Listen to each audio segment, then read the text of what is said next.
Mari kita berdoa sebelum kita membaca firman dan renungan. Pada pagi hari ini ya Tuhan, kami bersyukur, berterima kasih kepadamu karena anugerah Tuhan masih memberi kepada kami. Seberapa kami yang hadir hari ini, Tuhan tolong kami supaya firman-Mu kami mengerti, dan firman itu kami lakukan sesuai dengan yang kami mengerti. Pimpinlah kami dalam bacaan dan renungan firman-Mu, dan hanya nama Tuhanlah yang dipermuliakan. Terpujilah nama-Mu. Dalam nama Tuhan kami Yesus Kristus kami berdoa dan bersyukur kepada Bapa di surga. Amin. Selamat pagi Bapak, Ibu, kemudian para mahasiswa. Kita suasana libur, tetapi ibadah ini tidak libur, kan gitu. Karena itu semalam Pak Enos hubungi saya bilang oke, sesuai dengan jadwal saya akan datang. Baik, hari ini firman Tuhan diambil dari 1 Korintus 13 ayat 4 sampai 8, tetapi kita fokusnya pada ayat yang keempat. Tolong satu mahasiswa membaca 1 Korintus 13 ayat 4.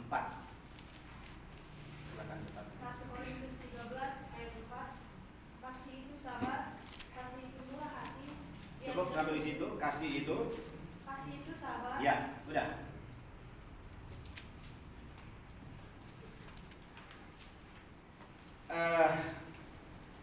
Judul yang kita ingin bahasnya secara bersama-sama hari ini adalah kasih yang memberi diri.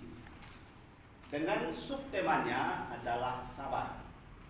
Jadi judul besarnya atau tema utamanya adalah kasih yang memberi diri. Lalu titik duanya kemudian ada kata sabar, itu artinya subtema.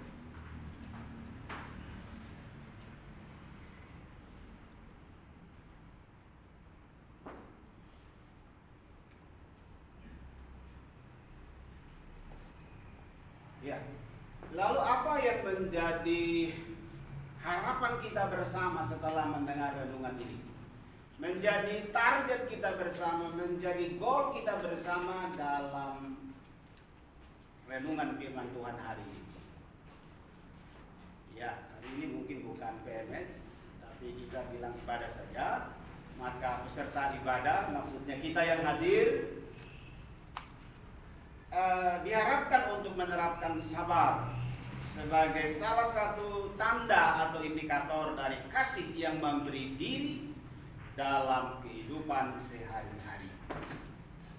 Hari ini kita bicara sabar sebagai bagian besar dari kasih.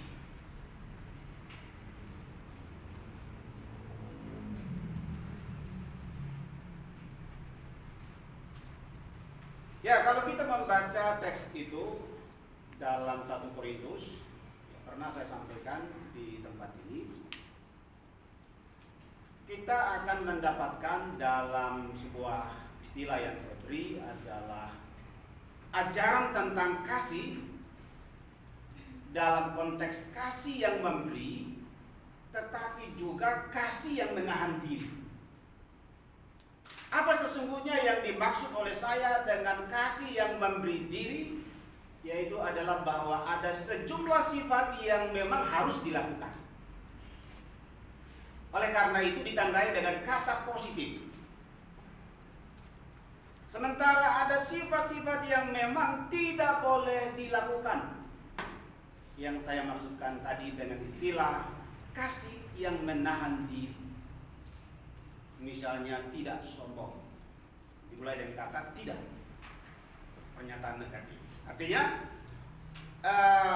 orang percaya harus mengontrol diri untuk tidak melakukan hal-hal yang disampaikan di dalam 1 Korintus 13 ayat 4 sampai 8 dengan kata tidak.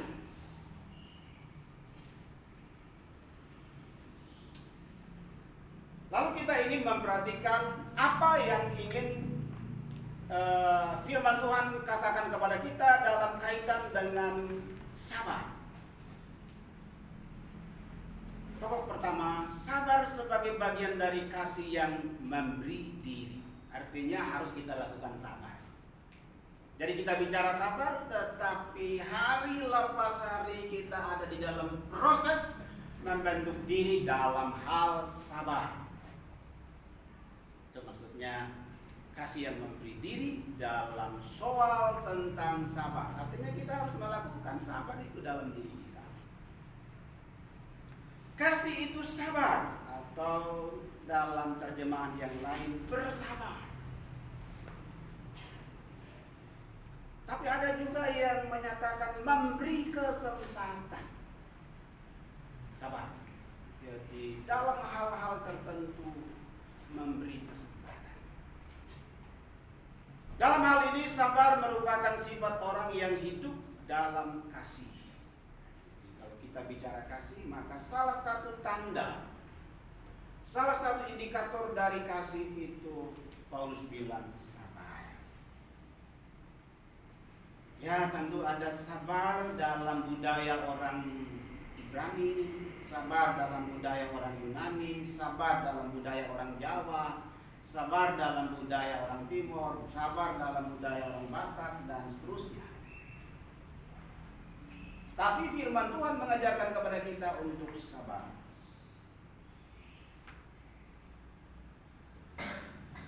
Kata kasih digunakan dalam perjanjian baru atau dengan pengertian yang variatif.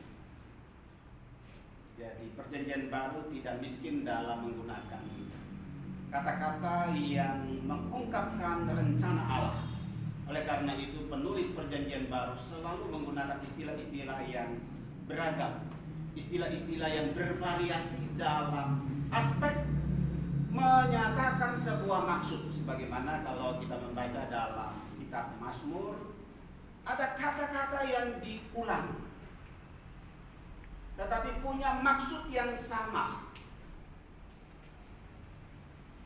Supaya apa? Pendengar mengerti dan melakukan itu. Jadi ada kata-kata yang punya maknanya sama, atau sering orang sebut dengan paralel sinonim.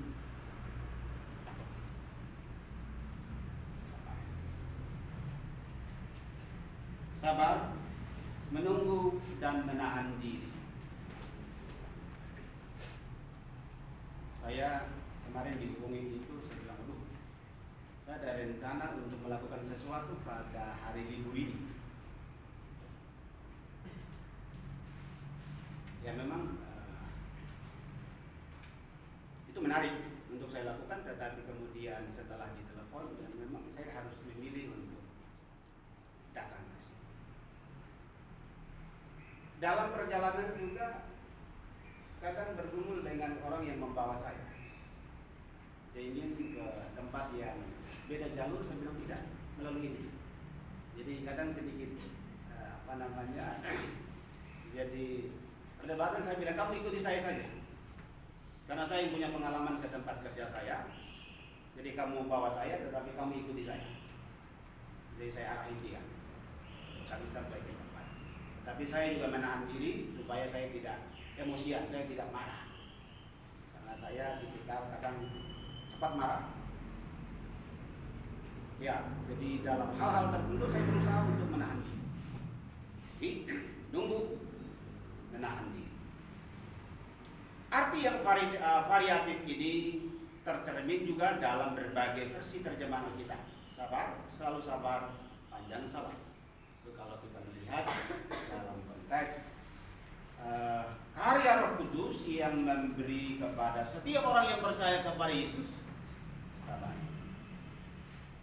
Tentu ketika Tuhan Allah menyelamatkan dunia ini, dia sabar dalam proses membentuk proses inkarnasi sampai kepada peristiwa penyaliban dan juga pengangkatan ke surga.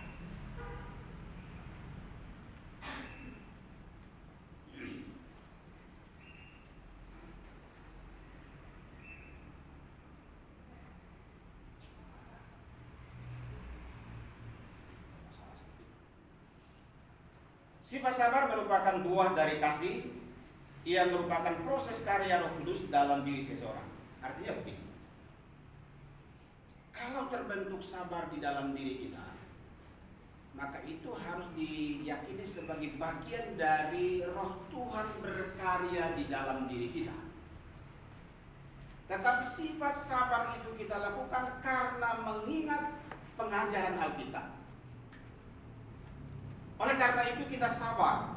Jadi sabar yang terbentuk di dalam diri kita, sifat sabar yang terbentuk di dalam diri kita adalah merupakan proses karya Roh Kudus di dalam diri kita. Itu tidak berarti bahwa kita pasif kemudian sabar itu terjadi otomatis dalam diri kita. Tidak. Kita mesti apa? Belajar melakukan sifat sabar di dalam diri kita. Suatu saat saya menulis artikel, kemudian saya sudah menulis dengan bagus, sudah mengikuti template yang memang mereka sudah tentukan dari pihak jurnal. Lalu kemudian ada 2 reviewer yang menyatakan artikel saya tidak layak. Lalu saya komplain kepada reviewer itu. Tetapi kemudian saya harus sabar. Sebenarnya saya ingin langsung ke editor, tetapi kan saya harus menghargai bahwa dalam aturan itu memang reviewer atau penilai artikel punya hak untuk memberi penilaian. Mereka memberi rekomendasi kepada editorial untuk menerbitkan atau tidak menerbitkan. Tetapi editorial punya hak. Walaupun sudah ada penilaian reviewer seperti itu, editor mempertimbangkan, oke, walaupun begitu penilaiannya, tetapi dia berhak menentukan, oke, diterbitkan. Lalu saya sengaja tidak menghubungi tim editorial, karena memang tim editorial itu salah satu mahasiswa saya. Saya membiarkan untuk saya tidak menghubungi beliau untuk menerbitkan artikel saya. Saya bilang saya belajar sabar. Saya mengisahkan tentang kisah perjalanan saya di Sentani ketika COVID. Karena pertama saya tulis tentang ketika Taman Didaskalos diserang COVID. Lalu yang kedua saya tulis artikel tentang ketika Didaskalos positif COVID. Analisis naratif terhadap perjalanan saya, tetapi mereka bilang itu terlampau subjektif dan itu sebaiknya ada di pembinaan masyarakat. Tapi saya bilang ya, sebenarnya kalau ilmu selalu dimulai dengan sesuatu yang sudah ada dalam buku, sampai kapanpun tidak ada perkembangan. Nah, saya belum mengajukan komplain seperti itu. Saya rencana menulis sesuatu tentang pokok itu. Baik, jadi kita memahami bahwa sabar di dalam diri kita itu kita harus belajar. Dalam hal-hal tertentu kita harus belajar sabar. Ada banyak hal yang dihadapi mahasiswa harus belajar sabar. Tadi saya melihat ada yang turun dari atas kemudian ke sana, mungkin mau mandi gitu ya. Mungkin antri mandi atau apa gitu, ada yang keluar ke sana. Ya, karena banyak hal kita harus belajar sabar. Karena ya saya juga pernah menjadi mahasiswa, alami hal yang sama.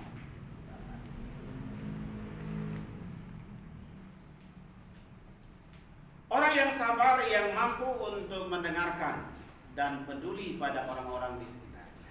Jadi kalau kita sabar, maka kita memiliki kemampuan untuk mendengarkan orang lain. Tapi kalau kita tidak sabar, maka kita tidak bisa mendengarkan orang lain. Saya terus-menerus belajar, secara khusus di kalangan teman-teman, baik teman-teman staf maupun teman-teman dosen, khususnya dalam pertemuan-pertemuan. Bahkan juga dalam ujian juga begitu, ujian skripsi juga begitu. Kadang saya keluar dari rel sabar. Kalau ada hal tertentu yang tidak sesuai, saya bilang tidak. Sehingga ada yang membaca sebagai Pak Yonas ini tidak kompak dengan teman-teman. Tapi setelah itu saya bilang jadi tentu dalam dunia akademis biasa. Kasih tidak memaksakan aturan dan batasan waktunya sendiri. Kenapa? Ia bersedia mendengarkan. Lanjut.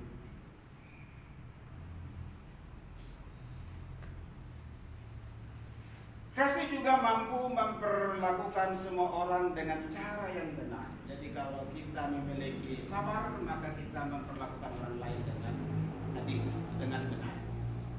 Maka kita mesti belajar untuk membentuk dalam diri kita sebuah sifat yang disebut dengan sabar. Kita cenderung mengharapkan orang lain untuk mendengarkan kita seperti kita mendengarkan orang lain. Tetapi seringkali hal itu tidak berhasil. Oleh karena itu kita harus dalam tema kasih kita belajar tentang sabar. Masih ada bagian lain yang Anda bisa baca selanjutnya. Orang yang sabar percaya kepada Tuhan bahwa Ia akan memberikan hikmat untuk memperhatikan setiap orang dengan baik.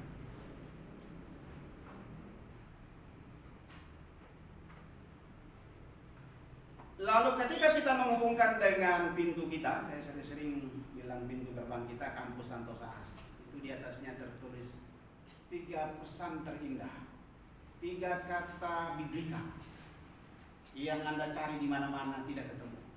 Itu hanya ada di Condet, itu hanya ada di kampus Santosa Asih. Tentu tidak gampang untuk membuat seperti itu. Butuh keberanian. Melalui pergumulan yang panjang, melalui diskusi yang panjang, termasuk warna dan lain sebagainya. Itu ada pada pendiri kita. Jadi ada kata kudus, kuat, dan kasih. Kita sering keluar masuk. Mesti lihat di atas, lalu renung 3 kata itu. Sebenarnya hari ini saya ingin bicara 1 meter karena pernah saya janjikan di ruangan ini 1 meter. Dan nantilah 1 meter itu saya akan bicara kemudian. Janji saya 1 meter itu. Karena semua kan diberi tanggung jawab 1 meter. Gitu ya? Paham 1 meter itu? Gerakan 1 meter. Yang ada bunga-bunga segala macam. Tidak. Nanti suatu saat saya akan bicara 1 meter.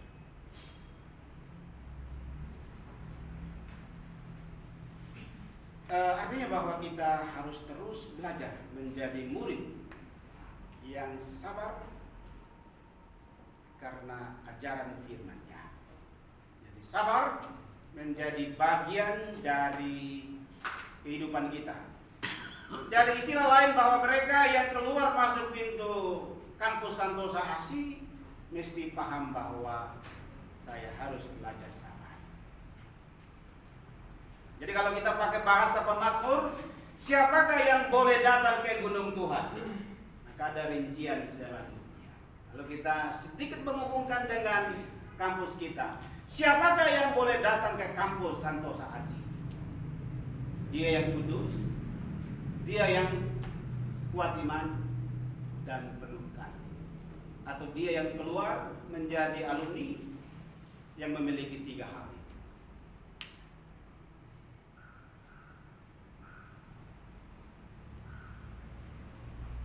Ya, kesimpulannya, ada sifat-sifat kasih yang wajib kita lakukan. Dalam hal ini, kasih yang memberi diri. Seperti yang kita sudah bahas tadi, sabar. Namun ada pula sifat menahan diri terhadap hal-hal yang bertentangan dengan kehendak Tuhan. Atau yang saya istilahkan dengan kasih yang menahan diri. Ada tidak sombong, tidak menyimpan kesalahan orang lain. Dan itu kita orang Asia, orang Indonesia itu kalau ada yang salah, kita menyimpannya bertahun-tahun. Kalau orang bule mungkin selesai ya sudah selesai. Kalau kita orang Asia tidak. Oke. Karena kita bicara sabar, maka mungkin kita masuk di dalam bagian yang selanjutnya. Pak Pastor mohon izin.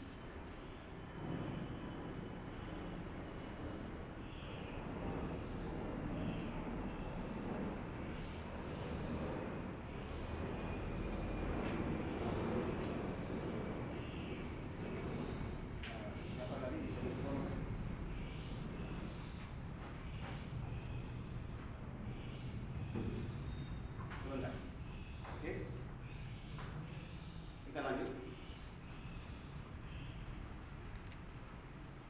bawah. Ya, kalau bisa nyanyi kita nyanyi sebentar, boleh Pak Pastor.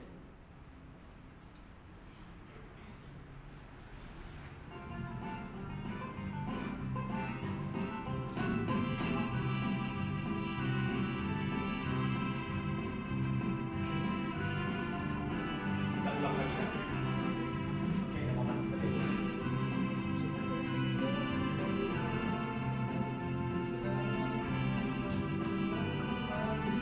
Kita mulai dengan sabar ya. Sabar dalam susah sukamu, sabar. Tuhan ada sertamu, sabar, sabar. Beriku kuat padamu. Dan bila jiwaku lelah di dalam susah syukrannya, ku rindu Bapa,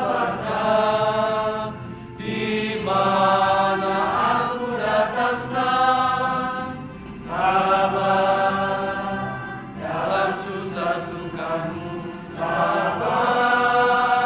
Tuhan ada sertamu, sabar, sabar. Beri kuat padanya, Bapa yang kudus, di mana ada penebus,